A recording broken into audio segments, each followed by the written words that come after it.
Hello दोस्तों, स्वागत है फिर से आपका इस चैनल पे।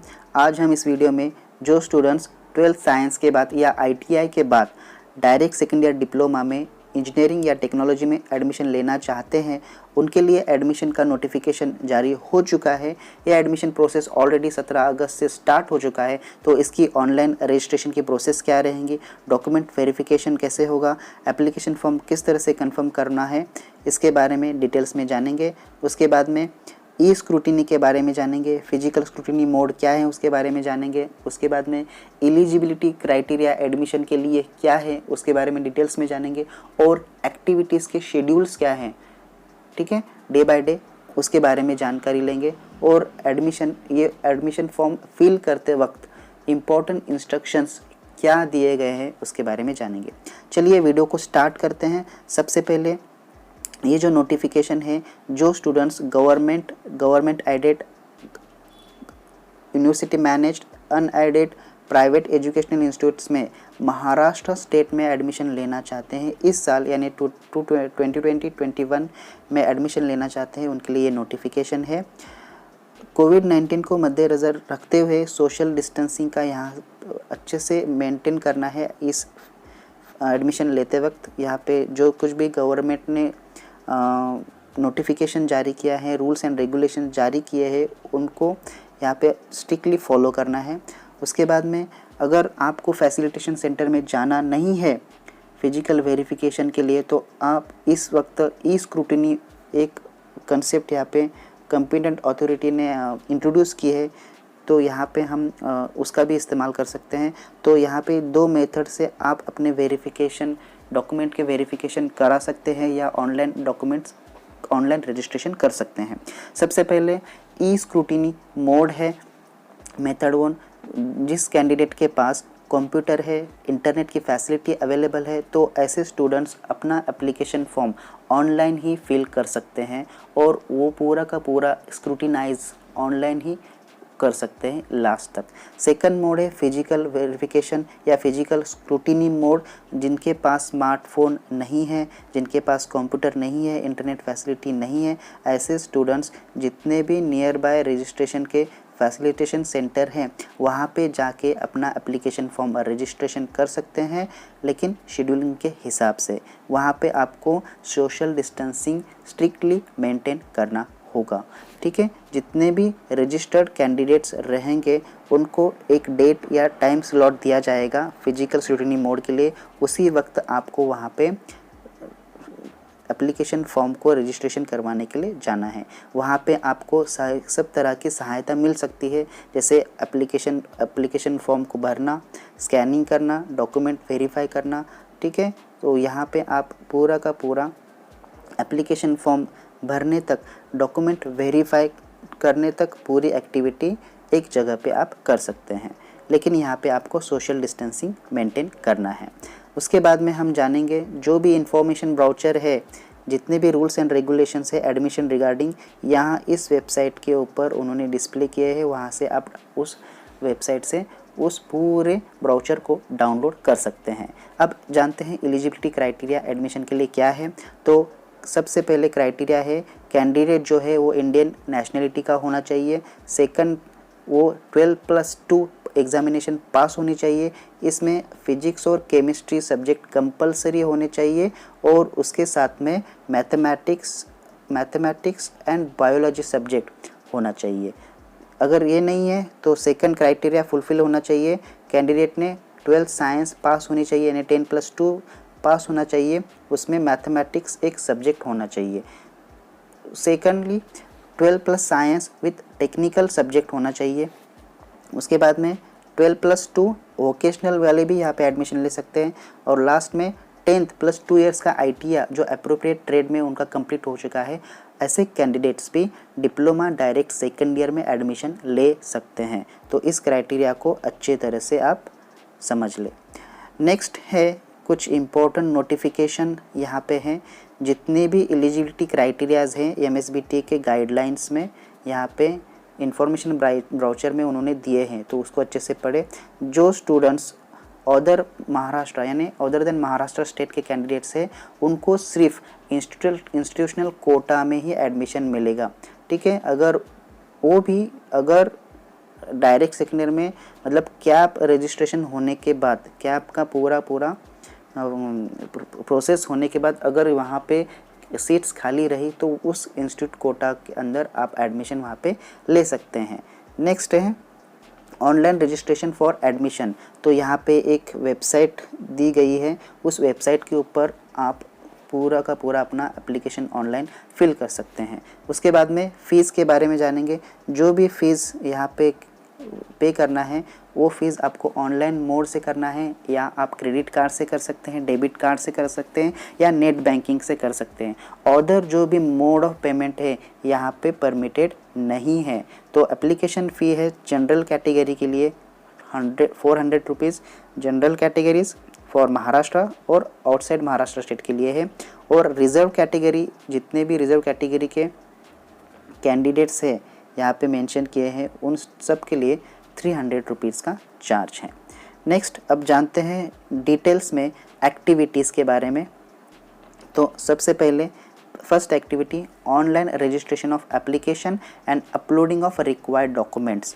जो भी आपको एप्लीकेशन फॉर्म रजिस्ट्रेशन करना है या रिक्वायर्ड डॉक्यूमेंट को अपलोड करना है, उसकी जो डेट्स हैं 17 अगस्त से 27 अगस्त तक, याद रखें 17 से 27 अगस्त तक। सेकंड है डॉक्यूमेंट वेरिफिकेशन एंड कंफर्मेशन। जितने भी अपने डॉक्यूमेंट अपलोड किए हैं उनका वेरिफिकेशन और कंफर्मेशन का जो पीरियड है वो 18 अगस्त से 27 अगस्त तक है। ठीक है, तो इसमें हमने 2 मोड सिलेक्ट, आप इस दोनों में से एक कोई मोड सिलेक्ट किया, तो अगर आपने ई स्क्रूटिनी मोड को सिलेक्ट किया तो आपको जितने भी डॉक्यूमेंट हैं वो such candidate shall fill the online application form and upload the required documents. आपने क्या करना है, ऑनलाइन एप्लीकेशन फॉर्म फिल करना है और रिक्वायर्ड डॉक्यूमेंट्स अपलोड करना है। अपने जहाँ कहीं भी आपकी फैसिलिटी है वहाँ से आप कर सकते हैं। Such candidates need not have to visit to FC facilitation centre में। इस तरह के कैंडिडेट वहाँ पे वेरिफिकेशन के लिए जाने की कोई ज़रूरत नहीं है। उसका पूरा का पूरा एप्लीकेशन फॉर्म जो है, वेरिफिकेशन जो है ई स्क्रूटिनी मोड से हो जाएगा। ठीक है, तो ऐसे कैंडिडेट्स फैसिलिटेशन सेंटर पे जाने की ज़रूरत नहीं है। अब ई स्क्रूटिनी के दौरान आने वाली कुछ दिक्कतें, if no error is found, अगर कोई एरर फाउंड हुआ ही नहीं आपके एप्लीकेशन फॉर्म में, तो ऐसे स्टूडेंट्स का वेरिफिकेशन जो स्टेटस जो रहेगा वो एप्लीकेशन, अगर एरर ही नहीं है तो डायरेक्टली आपके लॉगिन थ्रू में लॉगिन करने के बाद आपको रिसिप्ट कम एक्नॉलेजमेंट मिल जाएगी। अगर कोई एरर आ गया, इफ़ एरर इज़ फाउंड, तो इस जो भी एरर है आपको इंटीमेटेड किया जाएगा। आप वो जो भी एप्लीकेशन फॉर्म है आपको रिवर्ट बैक किया जाएगा, मतलब करेक्शन करने के लिए। ठीक है, तो कैंडिडेट्स जो भी आपको रिवर्ट एप्लीकेशन फॉर्म आया है उसको आप एडिट करना है और रीसबमिट करना है ई स्क्रूटिनी के लिए फिर से एक बार अपने लॉगिन से। नेक्स्ट है फिजिकल। अगर स्क्रूटिनी मोड आपने सिलेक्ट किया तो इस कैंडिडेट्स, जो भी ऐसे कैंडिडेट्स हैं, आपको फैसिलिटेशन सेंटर पे जाना है। आप अपना एप्लीकेशन फॉर्म ऑनलाइन फिल कर सकते हैं, स्कैन कर सकते हैं, डॉक्यूमेंट अपलोड कर सकते हैं। ठीक है, जो भी जाना है तो रिक्वायर्ड जो जितना भी आपको स्लॉट दिया है उसी टाइम पे आपको जाना है और वहाँ पे एप्लीकेशन फॉर्म आप कंफर्म कर सकते हैं। आफ्टर वेरिफिकेशन एंड कंफर्मेशन आपको फैसिलिटेशन सेंटर एक रिसिप्ट कम एक्नॉलेजमेंट वहाँ पे आपको इशू किया जाएगा, उसको आप के पास रखना है। The status of confirmation shall be available in the candidates login along with receipt cum acknowledgement. जो भी स्टेटस है आपको रिसिप्ट कम एक्नॉलेज में समझ में आएगा, वो आप लॉगिन से भी चेक कर सकते हैं। Next, facility of online registration and document verification, confirmation of application form for admission to seats other than CAP. जो other than CAP institute quota पे अगेंस्ट कैप जो रहते हैं, अदर देन कैप जो सीट्स रहते हैं, ऐसे स्टूडेंट्स अपना एप्लीकेशन फॉर्म सेम तरीके से ही फॉर्म भरना है और उनका कंफर्मेशन ई स्क्रूटिनी मोड से ही होगा, फिजिकल स्क्रूटिनी मोड से होगा। ठीक है, लेकिन उनका जो भी होगा वो पूरा का पूरा वेरिफिकेशन जो होगा वो 27 अगस्त के बाद होगा, याद रखें। और वो इंस्टीट्यूट जितने भी स्टूडेंट, याद रखें, एप्लीकेशन रजिस्टर्ड वेरीफाइड एंड याद रखिए यहाँ पे लिखा है कि जो अदर देन कीप सीट से ये करना चाहते हैं, उनका एप्लीकेशन फॉर्म जो है कट ऑफ डेट तक कंटिन्यू लेते रहेंगे।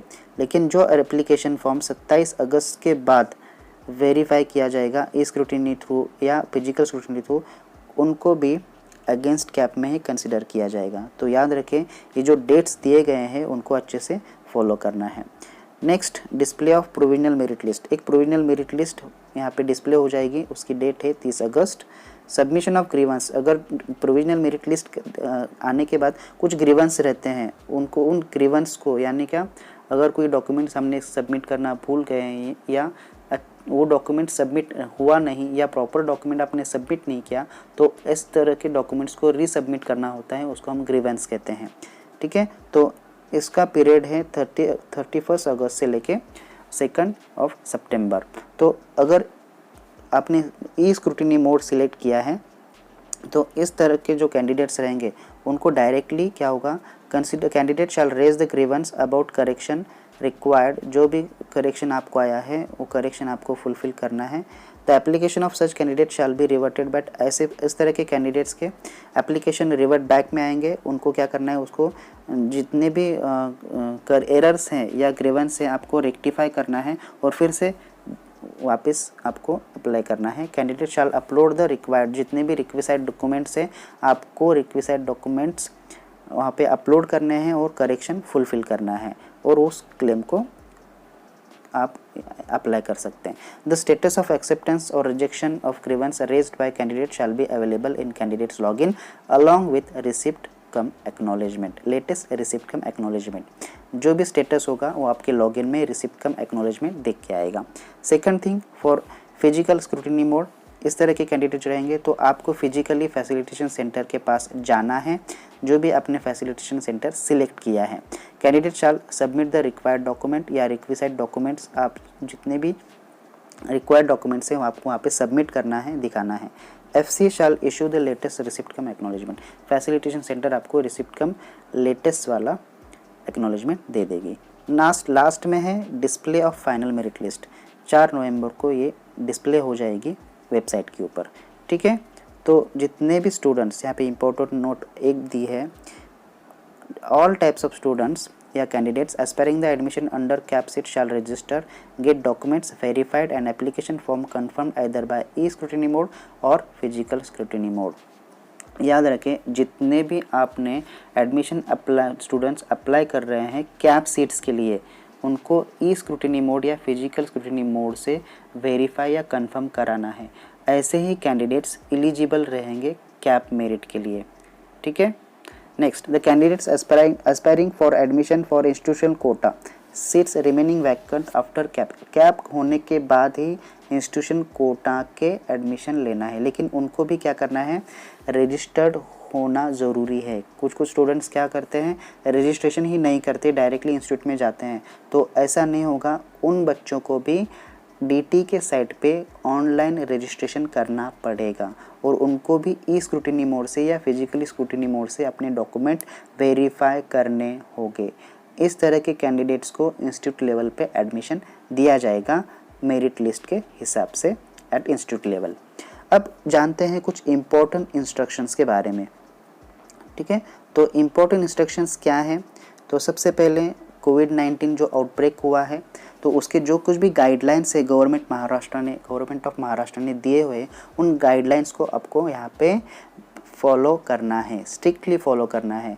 यहाँ पे सोशल डिस्टेंसिंग को यहाँ पे मेंटेन करना है। सेकंड थिंग है, जो बच्चे एप्लीकेशन फॉर्म भरने के लिए ऑनलाइन फेल हो गए, ठीक है, either by e scrutiny mode या फिजिकल स्क्रूटिनी मोड में, तो ऐसे फॉर्म्स जो है रिजेक्टेड हो जाएंगे। ठीक है, तो ऐसे कैंडिडेट के जो नाम हैं मेरिट लिस्ट में अपीयर नहीं होंगे। ठीक है, तो कैप में या नॉन कैप में दोनों के लिए क्या होंगे, एलिजिबल नहीं होंगे। याद रखें, तो जो भी आप एप्लीकेशन फॉर्म भरते हैं तो उसको अच्छे से भरें। ठीक है, गलतियां ना करें। Next, all backward class candidates, जितने भी बैकवर्ड क्लास कैंडिडेट्स हैं उनको नॉन क्रीमिलियर सर्टिफिकेट, याद रखिए ये इंपॉर्टेंट सर्टिफिकेट है, नॉन क्रीमिलियर सर्टिफिकेट 31 मार्च 2021 से पहले का वैलिड होना चाहिए। ठीक है, तो ये भी आपको सबमिट करना है, एक तो ई स्क्रूटिनी मोड से करना है या फिजिकल स्क्रूटिनी मोड से करना है। ठीक है, याद रखें रिक्वायर्ड जो भी डॉक्यूमेंट्स है कैटेगरी के वो आपको प्रोवाइड करना है ये दोनों मोड से। ठीक है, जो भी आपने मोड सिलेक्ट किया है। अगर नॉन क्रीमिलियर आप सबमिट नहीं करते टाइम पे तो आपको जनरल कैटेगरी में कंसिडर किया जाएगा। ऐसे स्टूडेंट्स को रिजर्व कैटेगरी की जो भी फैसिलिटी है वो क्लेम नहीं कर सकते। ठीक है, तो जो अगर आपने नॉन क्रीमिलियर अब तक नहीं निकाला, ये यहाँ पे जो जितने भी कैटेगरी ये किए हैं ना, मेंशन किए हैं ना, तो ऐसे कैंडिडेट ने सबसे पहले नॉन क्रीमिलियर निकाल के ले लें। ठीक है, बाद में आपको तकलीफ़ ना हो जाए। नेक्स्ट, ड्यूरिंग ई स्क्रूटिनी मोड और physical mode candidate shell produce the relevant and valid documents. जो भी रिलेवेंट या वैलिड डॉक्यूमेंट रहेगा, ओरिजिनल डॉक्यूमेंट रहेगा, आपको वहाँ पे रिलेवेंट डॉक्यूमेंट प्रोड्यूस करना है, दिखाना है। अगर आपने रिलेवेंट डॉक्यूमेंट सबमिट नहीं किया तो आप जिस एप्लीकेशन जिस रिजर्व कैटेगरी में अप्लाई कर रहे हैं वो आपको क्लेम यहाँ पे नहीं मिलेगा। ठीक है, तो ऐसे क्लेम्स रिजेक्ट किए जाएंगे और विदाउट जो भी क्लेम्स रहेंगे, ठीक है, तो उस क्लेम को आप वहाँ पे क्लेम अप्लाई नहीं कर सकते। Candidate who have registered as a reserve category candidate but not enable to produce a required certificate. अगर आपने रजिस्ट्रेशन किया है रिजर्व कैटेगरी के लिए लेकिन आपके पास रिक्वायर्ड डॉक्यूमेंट या सर्टिफिकेट ही नहीं है, उस कैटेगरी को के अंडर में वेरिफिकेशन के दौरान आप अगर समझ में आया कि आपके पास रिलेवेंट डॉक्यूमेंट भी नहीं है, तो ऐसे कैंडिडेट जनरल यानी ओपन कैटेगरी के कैंडिडेट को समझा जाएगा और जो भी आपकी फ़ीस है 100 रुपीज़, ठीक है, तो जनरल कैटेगरीज के लिए ऑलरेडी 400 है, तो आपने अगर रिजर्व कैटेगरी के अंदर अप्लाई किया है और 300 आपने पे किया है, जो डिफरेंस है आपको अमाउंट 100 रुपीज़ ऑनलाइन मोड से पे करना पड़ेगा। Candidate opting for physical scrutiny mode shall carry all required documents in original for scrutiny at FC। जो भी आपने जिसने भी फिजिकल स्क्रूटिनी मोड का ऑप्शन सिलेक्ट किया है उनको फैसिलिटेशन सेंटर पे ओरिजिनल डॉक्यूमेंट्स लेके जाना है स्क्रूटिनी करने के लिए, वेरिफिकेशन करने के लिए। The further schedule for filling and confirmation of option form का for CAP rounds, CAP allotment, acceptance of seat, reporting of institutes by candidates, ये जो भी कट ऑफ डेट है एडमिशन का, ये पूरा का पूरा डिक्लेयर किया जाएगा फाइनल मेरिट लिस्ट होने के बाद। ठीक है, तो यहाँ पे एक वेबसाइट दी है, इसका लिंक मैं डिस्क्रिप्शन में दे दूँगा, तो वहाँ से आप देख सकते हैं। ठीक है, उसके बाद में है general notes. Candidate who have opted physical scrutiny mode can avail the IT facility which is available at facilitation centre. ये बहुत इंपॉर्टेंट है। अगर किसके पास फैसिलिटी ही नहीं है, ठीक है, कंप्यूटर नहीं है, मोबाइल स्मार्टफोन नहीं है, तो ऐसे कैंडिडेट्स जो भी है तो फैसिलिटेशन सेंटर में आप फ्री ऑफ कॉस्ट अपना फॉर्म सबमिट कर सकते हैं, स्कैन कर सकते हैं, डॉक्यूमेंट अपलोड कर सकते हैं, एप्लीकेशन फॉर्म को कंफर्मेशन कर सकते हैं। ठीक है, तो लेकिन आपको ये करते समय कोविड-19 की जो भी गाइडलाइंस है गवर्नमेंट ऑफ महाराष्ट्र ने दिए हुए उनका आपको स्ट्रिक्टली फॉलो करना है। फॉर फिजिकल स्क्रूटिनी मोड, जितने भी फिजिकल स्क्रूटिनी मोड सिलेक्ट करेंगे, list of facilitation centre website के ऊपर लिस्ट है, वहाँ से आप देख सकते हैं। जो भी आपका नज़दीक वाला फैसिलिटेशन सेंटर है उसे सिलेक्ट करिए और उसका टाइम है वहाँ पे विज़िट करिए 10:30 से 5:30 PM तक। ठीक है, जो भी एलिजिबिलिटी या रूल्स एंड गाइडलाइंस है, रेगुलेशंस है, वो ब्राउचर में वेबसाइट में अवेलेबल है, उसका आप सबसे पहले पढ़िए। The schedule displayed above is provisional. जो भी शेड्यूल डिस्प्ले हुआ है ऊपर वो प्रोविजनल है and may change under unavoidable circumstances. यहाँ पे चेंज होने के चांसेस भी होते हैं अंडर अनअवॉइडेबल सर्कमस्टांसेस के लिए। द रिवाइज शेड्यूल, जो भी रिवाइज शेड्यूल होगा वो नोटिफाई किया जाएगा इस वेबसाइट के ऊपर, तो कि आप तो इसलिए आपको बार बार वेबसाइट के ऊपर थोड़ा सा चेक करते रहना है। स्टैंडर्ड ऑपरेटिंग प्रोसीजर जो है DT के, उसको स्ट्रिक्टली फॉलो करना है कोविड-19 को अवॉइड करने के लिए एट फैसिलिटेशन सेंटर। ठीक है। फॉर एनी क्यूरी, अगर आपको कुछ क्यूरीज़ हैं तो आप नियरेस्ट FC में जाके पूछ सकते हैं, या हेल्पलाइन नंबर यहाँ पे दिए गए हैं उसके ऊपर आप कांटेक्ट कर सकते हैं 10 AM से लेके 6 PM तक। ठीक है। आशा करता हूँ ये सारी इन्फॉर्मेशन आपको समझ आई हो। अगर कुछ डाउट्स हो तो मुझे कमेंट्स में पूछिए। इस वीडियो को अपने दोस्तों को ज़्यादा से ज़्यादा शेयर करिए ताकि उन्हें भी इसकी इन्फॉर्मेशन समझ में आए। ठीक है। इस वीडियो को लाइक करें। अगर आप इस चैनल पर नए हैं तो इसी तरह के अपडेट्स के लिए इस चैनल को सब्सक्राइब करें। फिर मिलेंगे एक नए अपडेट के साथ, तब तक अपना ख्याल रखें। धन्यवाद।